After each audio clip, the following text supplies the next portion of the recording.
ఎన్నికల కౌంటింగ్ అనంతరం ఈ కృష్ణా జిల్లాలో కానీ రాష్ట్రంలో అనేక మంది తెలుగుదేశం పార్టీ, జనసేనకు సంబంధించినటువంటి నాయకులు, కార్యకర్తలు వైఎస్ఆర్ కాంగ్రెస్ పార్టీ గ్రామ స్థాయి, వార్డు స్థాయి, మండల స్థాయి, నియోజకవర్గ స్థాయి యాక్టివ్గా ఉండేటువంటి లీడర్స్ పైన ఉద్దేశపూర్వకంగా దాడులు చేస్తున్నారు.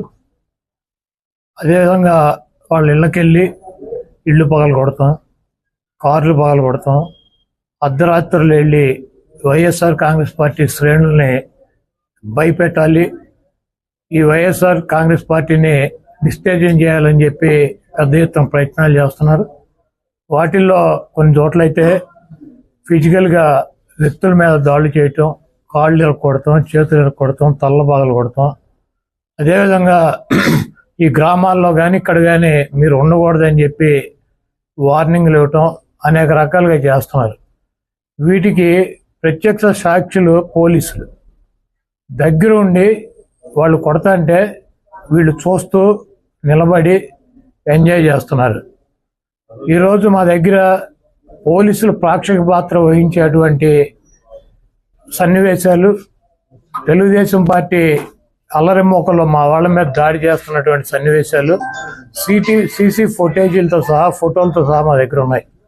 మేము ఎస్పీ గారికి కానీ లేదా లోకల్గా ఉన్నటువంటి పోలీస్ స్టేషన్లో కానీ కంప్లైంట్ ఇచ్చినా, ఒకవేళ మాకు ముందు సమాచారం ఉండి ఇలా గొడవ జరిగేటువంటి పరిస్థితి ఉందని చెప్పినా కూడా వాళ్ళు వచ్చి ప్రేక్షక పాత్ర వహించడం, అదేవిధంగా ఎటువంటి కేసులు కూడా కట్టినటువంటి పరిస్థితి లేదు.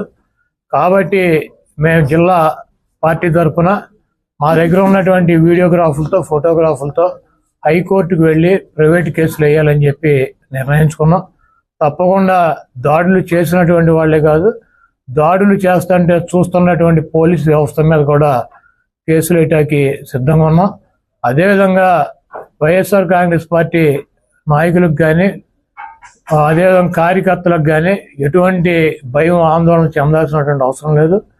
రేపు 2 రోజుల్లో జిల్లాలో ఉన్నటువంటి ముఖ్య నాయకులందరం కలిసి ప్రతి నియోజకవర్గానికి వెళ్ళి దాడులు చేసినటువంటి వాళ్ళ ఇళ్ళకెళ్ళి ధైర్యం చెప్పేటువంటి కార్యక్రమం చేస్తాం.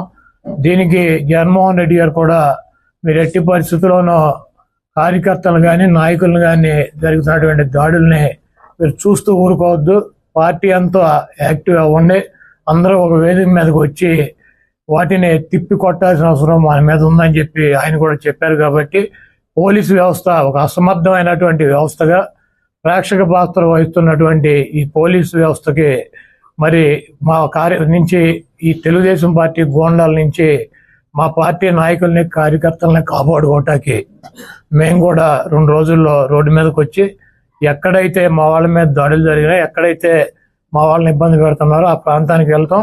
ఆ కాన్స్టిట్యున్సీకి కానీ, ఆ జిల్లాకు కానీ సంబంధించినటువంటి నాయకులందరూ కూడా పాల్గొంటారు. ఆ నియోజకవర్గంలో ఉన్నటువంటి లీడర్స్ కానీ, కార్యకర్తలు కూడా పాల్గొంటారు. తప్పకుండా లా అండ్ ఆర్డర్ ఇష్యూస్ కనుక వస్తే దానికి పోలీస్ వ్యవస్థే బాధ్యత వహించాలి.